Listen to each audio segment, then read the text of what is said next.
Welcome to Grant's Rock Warehouse, and Rand Kelly is back. We are doing a new series, and we're looking at the band Camel.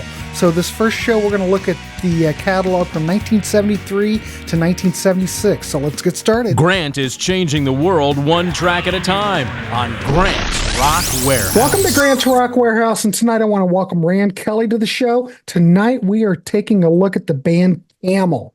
So we're looking at those years, 1973 to 1976.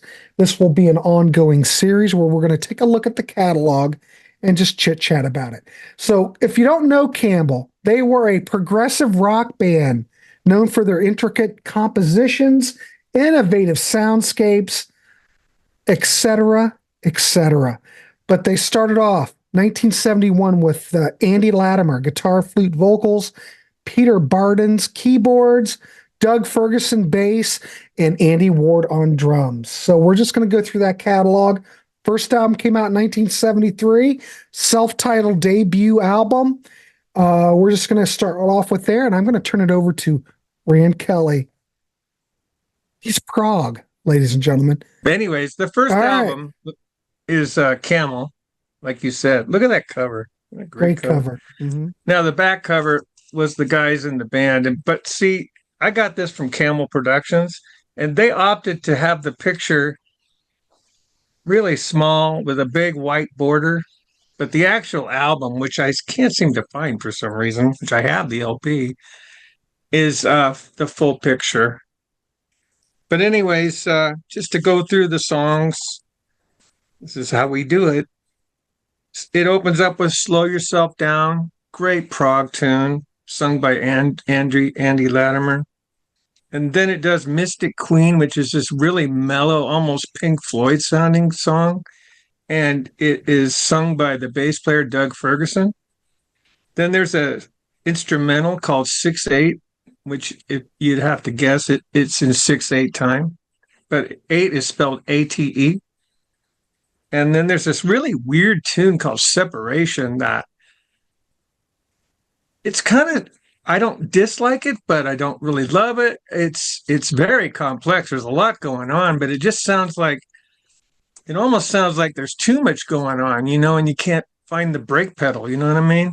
Yeah. Separation is a really weird tune, but I like it. It's okay. And then Never Let Go is sung by the keyboardist Pete Bardens, who I want to say used to be in a band called Them with Van Morrison. And they're very famous for the song Gloria. And Curiosity, track number 6, is another one sung by the bass player, Doug Ferguson. And it's a pretty good song. And then the last song, Aruba Luba, is really cool. And there's no lyrics, but I noticed it yesterday listening to it. It has kind of a weird timing to it. And I was timing it out, counting it out, and it's in 9/4. 1, 2, 3, 4, 5, 6, 7, 8, 9, 1, like that. And it's a really cool tune. I love that song. And they always have a penchant for ending their albums with really great tunes. And 9 times out of 10, they are instrumentals. But yeah, I love this record. It's really good. I don't know what else to say. It sounds good too. All Camel albums sound great. There's no bad sounding Camel album. Yeah, I've got all the remastered CDs, and I think the mastering job on those, they were all very well recorded. Yeah, I didn't bring it in with me. I left it in the other room, but I did buy that Camel box set, the Decca Years, called Airborne. Highly recommended if you're a fan. Get that before it goes really skyrocketing in price, because I've seen it up to $700. I didn't pay that. I only paid a couple of hundred. Like I said, it's 34 discs, 5 of them Blu-ray. And they have amazing. They have everything from the first album until Stationary Traveler remixed in 5.1 surround sound. So was that all remixed by who remixed it? I don't remember the guy's name. It wasn't I'd have to look it up. I'll bring it up next show. Yeah, bring it up next show. I could have Well, brought it up now, but I'm kind of like I'm locked in behind everything no, here. I that's can't go fine. anywhere. Hey, if anybody out there watching this has the box set, please chime in below because we'd like to hear about it. Do you like it? Is it better than just the individual releases? Do you like the box? I want to know. So, and Oh, and it even though comes with a Rand's got huge, it, yeah, we don't want to excuse hear. me, it comes with a huge hardcover book about that thick, Hmm. all colored photos, or mostly colored photos. Excellent. Well, I think that first Camel album, I think it's very raw, exploratory. It's not quite as polished as their later stuff, but man, that interplay between Latimer and Barden, they Yeah, had and a it's got a chemistry back Mellotron on then. it, which is really unique. And it also has Pete Bardens using what they call the VCS3 synthesizer that Pink Floyd also used on Dark Side of the Moon. Hmm. This is before Pete got his Mini Moog. And also, I want to go into the fact that I didn't hear that first album first.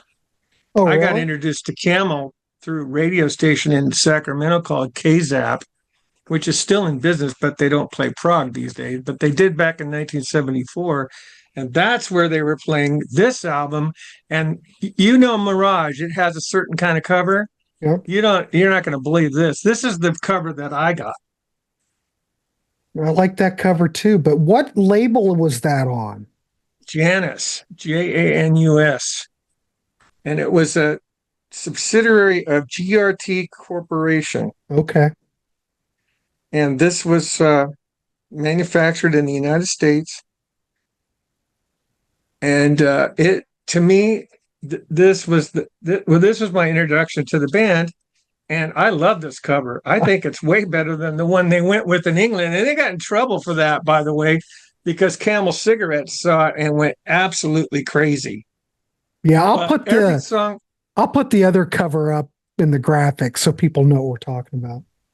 oh, the Mirage cover. Mm. Yeah, I figured you would. This is kind of hard to find. You got to go online and go look this up. But anyway, I bought this in like 1977. This is the original pressing. And it starts out with this really hot tune called Free Fall, which I believe is sung by Pete Bardens because he wrote it.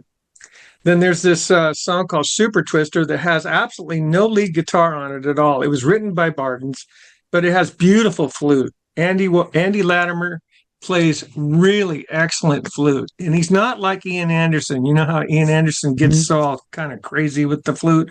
Andy's just tasty and really good at it. And then there's these three songs that are kind of hooked together, and they come out of and I didn't know this at the time, they come out of the Lord of the Rings. It's called Nimrodel, The Procession, and The White Rider. And I think The White Rider is like probably Gandalf. But anyways, that's just so good. That whole trio of songs, and that's 9 minutes and 18 seconds. And that closes side one of the album. And then side two opens up with Earthrise. Now, that's the song I heard on the radio station. They played Earthrise, and there's no lyrics on that. That was an instrumental prog tune. And I fell in love with the band right on that tune. And it was written by Bardens and Latimer. And then there's the big send-off piece at the end called Lady Fantasy, 12 minutes and 59 seconds of absolute prog bliss. This is like considered their greatest song, Lady Fantasy. So good. It's three suites here. I mean, it's a 3-part suite: Encounter, Smiles for You, and Lady Fantasy. And it was written by various versions of all the actually all the band wrote that in different what do you call it? And it's just so good. It was produced by let me see if I can figure out who produced this. I'm looking right at it, but I don't see the word produced. Well, sometimes they hide that stuff, especially on that album. I don't know who produced it. It says Overdubs recorded it. Overdubs recorded it. Decca number 2 studio. Mm-hmm. Assistant engineers. Air Studios. Isn't that the one that George Martin owned? George owned Air in Montserrat. Yep. Yep. For some reason, oh, it says produced by David Hitchcock. Guess what else he produced? I can't think of it offhand. No. Genesis Foxtrot. Oh my God. Yes. 100%. Yeah. Yeah. Isn't that something? Mhm. Anyways, okay. But I must say, Mirage, though, we're talking 1974. I think Yeah. this is where they truly came into their sound. Mirage Yeah, is like one I of my agree. favorites. You know, of course, Lady Fantasy is like one of their signature songs. And you have to mention this. Andy's guitar playing on Lady Fantasy. Jaw dropping. Yeah, Absolutely it's phenomenal. phenomenal. He's one of those guitar players I think that needs to get more credit. Oh yeah, he's one of the most underrated ever. And people, it's kind of like he's to a lot of guitar player fans who like a good guitarist, it's like, oh, that guy. Mm-hmm. I do like him, but I just don't think of him every single day. You know what I mean? But Yeah. my best friend Bill, who's in heaven, his favorite band was Camel, and he always told me that's the one band that never let me down. And I said, I love Yes, they're my favorite group. And he goes, yeah, but look at what they've done. He died in Well, '99, so he never heard Magnification. The last thing he heard was The Ladder. And he didn't like Open Your Eyes. But that's another story for right. another time. But I do think that on this record, Rand, I think production's crisper. I think the compositions are better. Yeah. Obviously, Lady Fantasy's a standout. Great melody, complex arrangements. This album balances like atmospheric tracks and structured songs. But the thing is, you've got the debut that came out the year before, and compared to this, they seem to really be growing very quickly. Yeah. There's a lot of just so you talent know, in this band. just to be factual, backing up a little bit, the first album was produced by someone named Dave Williams. Never heard of him. But like you said, Lady Fantasy, oh my God, that in the beginning, that's all Mini Moog. Oh my God, that sounds so good. Yeah, it's I excellent. love that. By the way, I will go on the record and say Pete Bardens is my favorite Mini Moog player of all time. I just love, it's not so much what he plays, it's how it sounds. Do you have that Pete Bardens solo album? I think Esoteric reissued it. I do have it. Like his It's called first Heart one? to Heart. Yeah. Heart to Heart. Yeah, I've got that on LP, as a matter of fact. Yeah, I've got that. That's really good. That's a very It's- tasty album. He's such a good. He's another one that doesn't Yeah. get enough. Well, this is exactly why we're covering Camel. I think Camel needs to have another look because, you know, Andy Latimer, I mean, he's every bit as good as David Gilmour. They have very similar feels. Pete Bardens, as far as a keyboardist, stunning. But the thing is, Rand, I don't think Camel really did that well here in the States. So that's why people don't really know much about him. No, but they were big like in San Jose and stuff like that, because that's where I saw him. The two times that I saw him was in San Jose. But San Jose in the Midwest, it was a different world over in the Midwest. Oh, yeah. Yeah. Well, another thing, too, is they really couldn't be commercial. They tried a couple of times to be commercial, and their original fans, like from my era, were like, that's not the Camel we know. Wait till we get up into the other Camel albums. You're going to be like, it's going to be a whole different thing when we get into some of those other titles that I won't bring up right now. Now we'll get there. But either We'll way, get there. if This you're is going to be a good run, right? Yeah, it is. Good ride. I was going to say, though, if you want to start out, I would 100% recommend starting out with Mirage. Oh, definitely. That's where I started out. Like I said, There the you first go. thing I heard was Earthrise. And I was like blown away. And another thing that's kind of cool about Mirage, and I forgot to mention it, there's a couple of sound effects in here. In Super Twister, Andy Ward plays Body Mist. You can hear him going. Clicking like a It's a hello little perfume bottle or something. And it says bottles and body mist. And also at the end of the song, you hear somebody pouring a beer into a mug. It sounds pretty weird. But I must Like, say that where would those they get that idea? reissues, those Decca There's nothing like remasters sound great. there's nothing like the audio of foam when the Well, beer is. it sets the mood. Yeah. Oh, so okay. I was going to blow it here a second, but I'm sorry, I won't. That's All right. okay. So the third album is music inspired by the Snow Goose. And of course, you can see there's the OBI. So this is a Oh, Japanese look at release that. on Japanese Decca. Mhm. And I got this, I don't know, years and years ago. Had it at least 25 years, I guess, but I had to have it. Oh, yeah, it's The Works. Guess who? Yeah, you know about The Works. I've talked about that a lot. What do you But mean it the was works, the bought. label? Wait a No, minute, The what? Works in Eureka, California. Oh, the works. That's where I bought this. Works CDs and tapes, import recycled, $14.99. That's pretty good for a Japanese import. You think you could get that today for $14.99? No, it's Brand new, a little bit more. sealed, unopened. Anyways, yeah, this album is all instrumental, and it's got everything you could ask for. Prog, orchestras. It's just the whole thing is just a magnificent masterpiece. I love this album. I love this. This was the second Camel I was able to buy because see the thing is the first Camel I used to buy 8 tracks right in the 70s because I wanted to drive around in my Pinto and listen to music. Right. So I didn't have like a way to hear or know about the original Camel album, the very first one, because it wasn't available on Janus.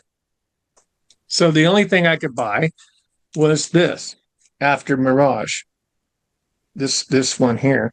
And at first, I didn't like it because I was expecting vocals, and they never showed up. And with 8 tracks, you don't get any information. So all you get is a song title. And I'm waiting and I'm waiting and I'm wondering, when is he going to sing? I'm going through all these tunes and stuff, and they never do. Well, don't you But there's think this beautiful is flute, there's beautiful guitar, there's beautiful keyboards. The bass playing is great. I mean, this is a freaking masterpiece. well, don't you think it's a bit bold for a band on their third album to just do a totally instrumental album?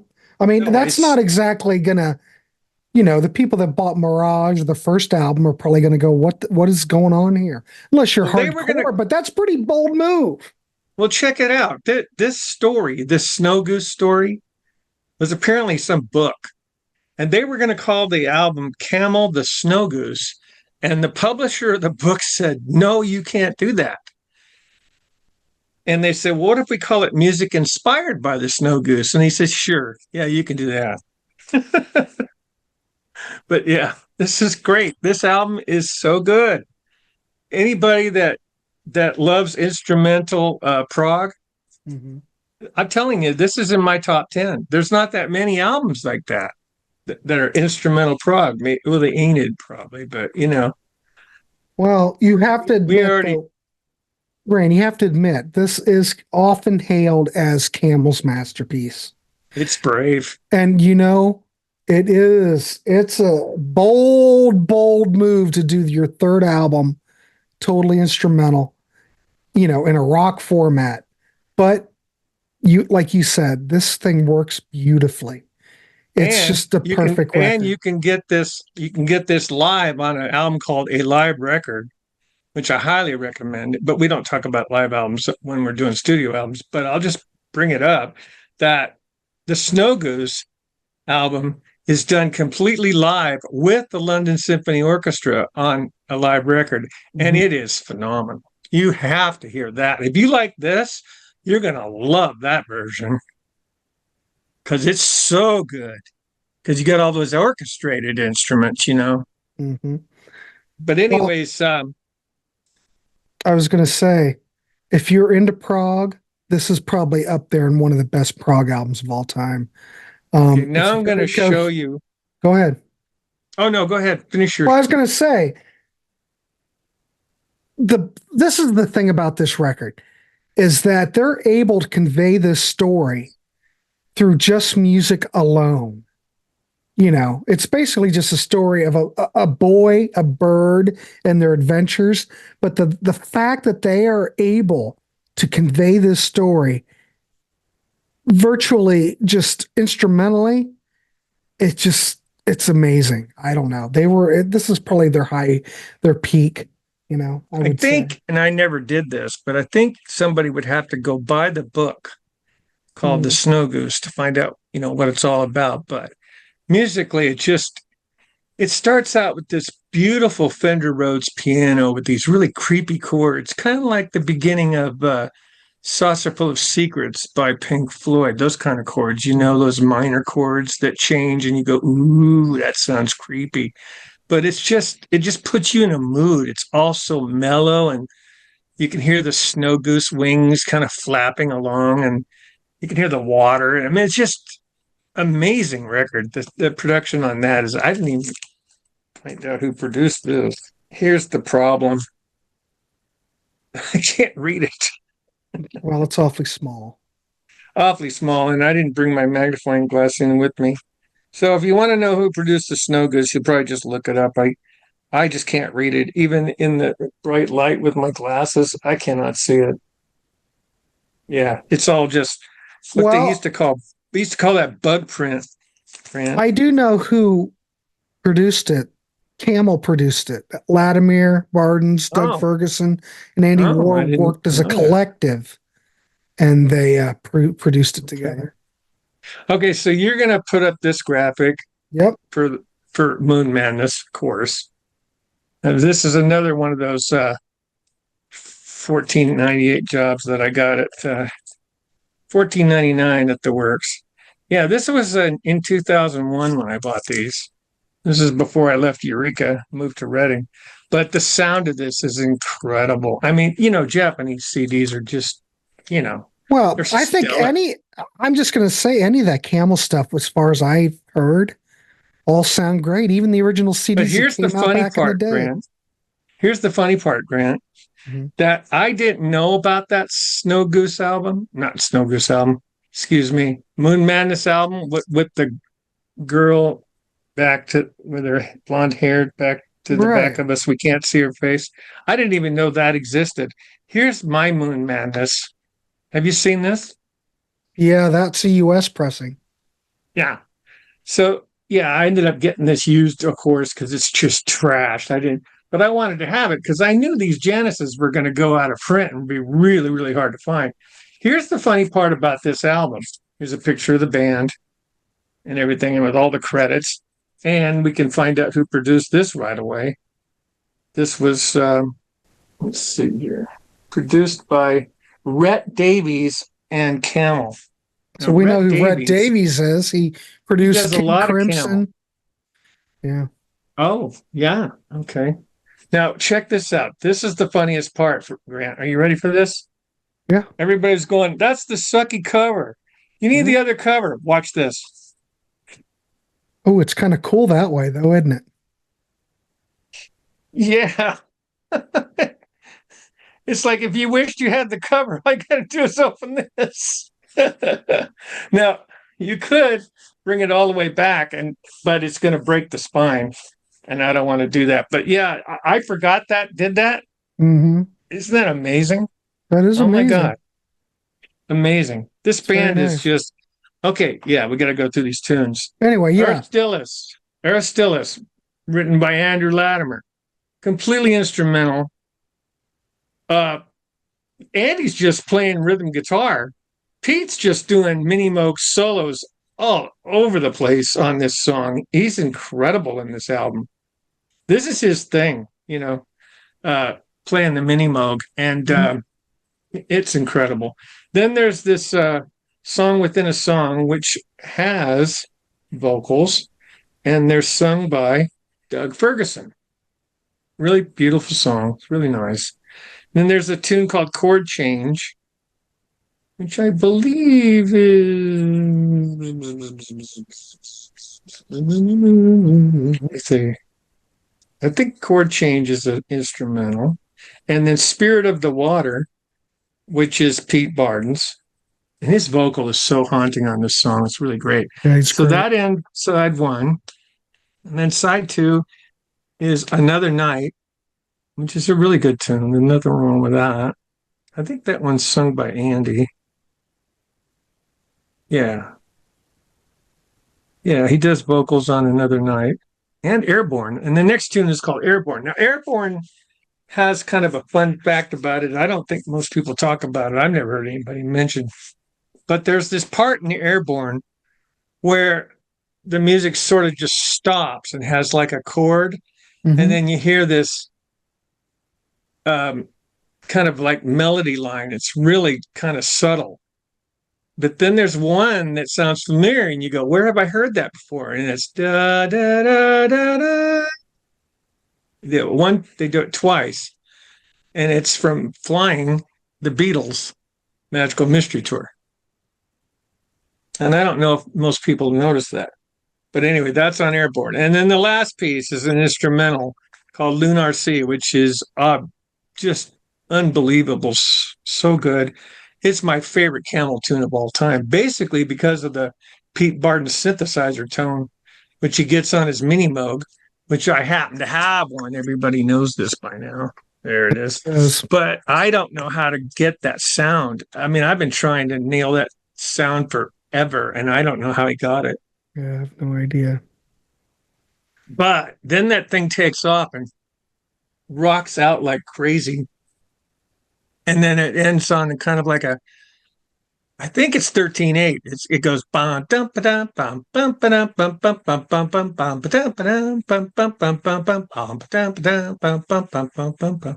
Anyway, I think it's 1, 2, 3, 4, 5, 6, 7, 1, 2, 3, 4, 5, 6. Yeah, I think that's it. 13/8. And just an incredible song. It opens up with this beautiful Selena string ensemble. Mm-hmm. And these two notes that just kind of go down and then back up. And then it's got this atmospheric sound. I just think it's the greatest thing they've ever done. And it's really long. It's I don't know exactly know how long it is, but doesn't say that. It doesn't give you the song lengths on this. Well, I was going to say, if you think the Snow Goose was ambitious, I think Moonmadness is just as ambitious.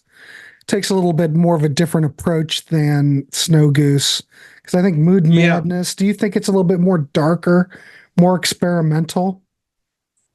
How do you, 9 minutes and 9 seconds. Do you think it's a little bit less accessible? Moonmadness? Yeah. I just think it's their best album. I think it's the froggiest thing they've ever done, and Right. I think Lunar Sea alone just puts it into the number one category for me. But that's just me because I just love that kind of Mini Moog playing, But Andy's off the chart on this album. It's just so good, That guy can play, and he like you say, he never gets his due. I mean, everybody was always like, what can I say? Jeff Beck, Steve Hackett, Steve Howe, Halsworth, the whole gamut, Michael Schenker, and Andrew Latimer just gets forgotten, and it's a shame. And hopefully, this series that we're doing will rectify that. Well, that's the whole goal. But the thing is, when I listen to these records, there is a progression from each album to each album because Camel, that's a great debut, not fully realized. Mirage, you step up production, the songwriting's better. And I love Mirage. I could have stopped at Mirage and I'd be good. But Snow Goose, instrumental narrative masterpiece among prog fans. But then Moonmadness, more experimental, darker, more complex. But they grow with each album. And I think, so far, I think you need all 4 of these records. I don't think you need to maybe necessarily start out with the debut, but I think Mirage is a good place to start out. I'd probably go Mirage, Snow Goose, Moonmadness, and then go ahead and pick up Camel because it's not bad, but I don't think it's quite as, and I'm not trying to be negative. I just don't think it's as, fully realized. well, it's not fully realized, but I think you could start out with Mirage and then go from there and then go discover what the first album was like. And the first song, Free Fall, that sounds like skydiving. That is so cool. I could see a video of skydivers and running that music in the background. That would be down, down, down, down, down. So good. But I think that these first four albums kind of set the stage. I think really you really have to have these four albums, because if once we look to more in their later catalog, they get more commercially oriented. You know, the record company's probably going, all right, boys, this experimental stuff's great, but sure it'd be nice to have a hit.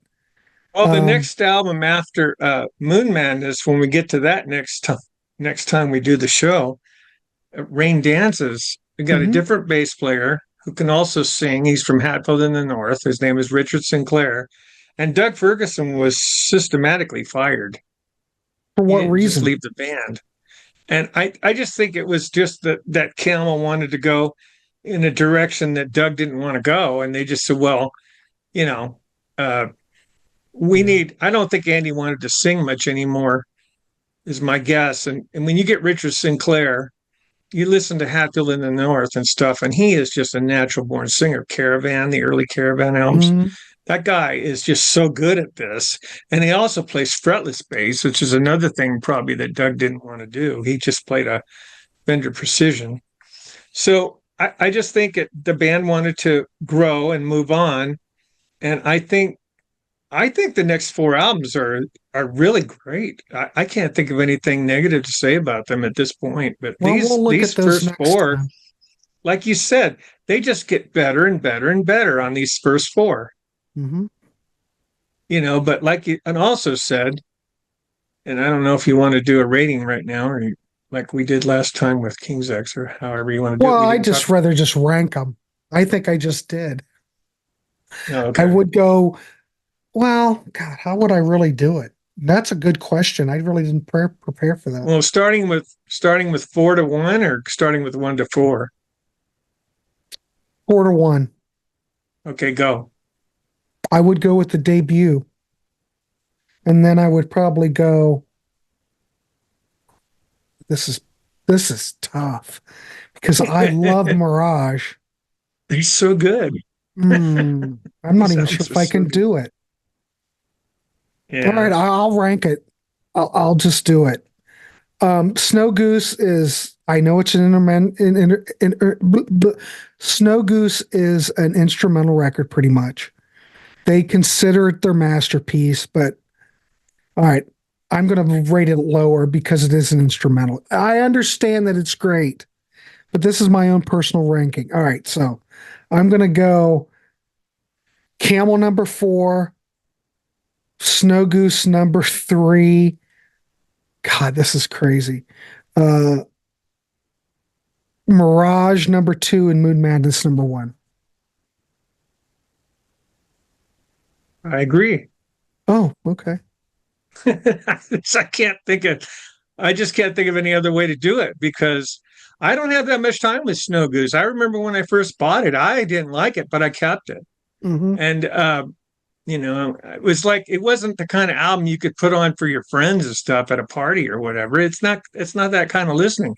Snow Goose is kind of like, you wake up on a Sunday morning and you want to put a record on. That's the record you want to put on. That'll get you going. And good Sunday morning record. I agree. You can talk to people when there's an instrumental album on, like you can't talk when there's vocals. That's another thing too. You know, it doesn't interrupt. But yeah, I agree. I just think that's absolutely perfect ranking. And you're right. We don't have to rate them. No, I think they're all great records. It would just do them. It'd be like an injustice but I could rank them. And there's nothing wrong with that debut. I love the debut, but they have to rank somewhere. And I just think that it's like Snow Goose, Mirage, Moonmadness are better than the debut. Well, you know, that CD wasn't released until they released it. That was the one that they held up for a long time. It was hard to get that out. and I had to buy it from Camel Productions.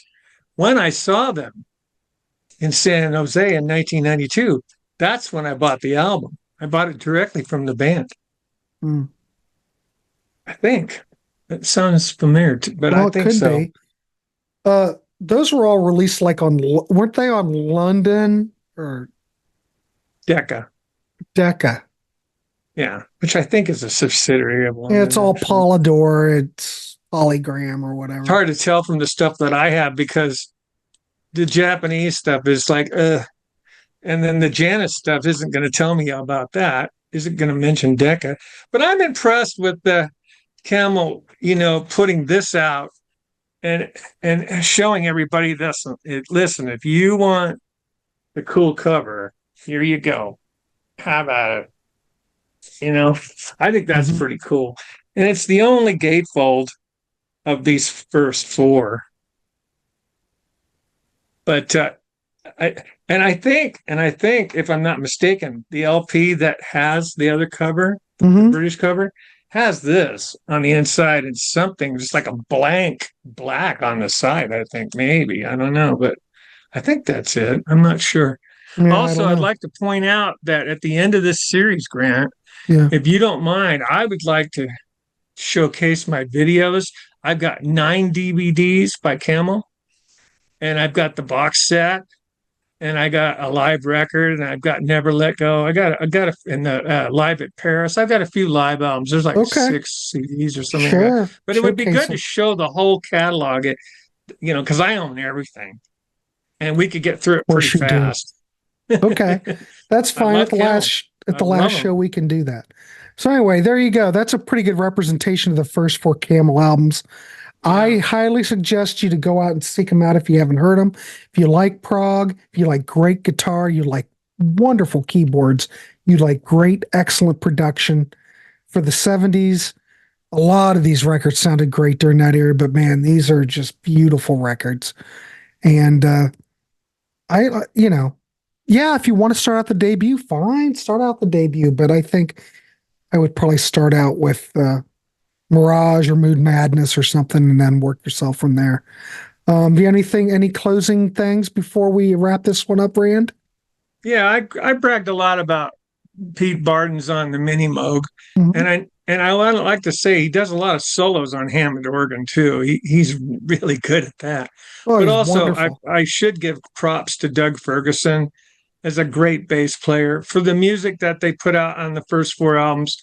It's really good, and he plays exactly what is necessary for the songs. And Andy Ward as a drummer is incredibly good. I mean, I can't say enough about him at all because I'm not really a drummer, but I can appreciate a great drummer. And all I got to do is listen to him on songs like Separation, which their weird time changes and stuff like that. He is really, really good. Very complex drummer. And also, if you've never heard Camel, get up on YouTube and start listening. And if you have like Amazon Prime or Spotify or whatever you listen to music on, go up there and check out some of these Camel albums. I mean, I really believe there's no such thing as a bad Camel album. And that's what Bill, my friend Bill, used to say too. No bad Camel, NBC. No bad Camel. So I am really looking forward to continuing on this series because they have a vast catalog, so this will be fun. So Brand and I wouldn't steer you wrong. Check out the catalog. Leave a comment down below. We will be back next month for looking at the next 4 records. And please leave a comment because we're only here to talk music and try to turn you on to stuff. Hopefully you haven't heard this. Well, hopefully you have. And we're just trying to get the word out. If you've never been on Grant's Rock Warehouse, give him a like and a subscribe. Well, thanks. It won't cost you a cent.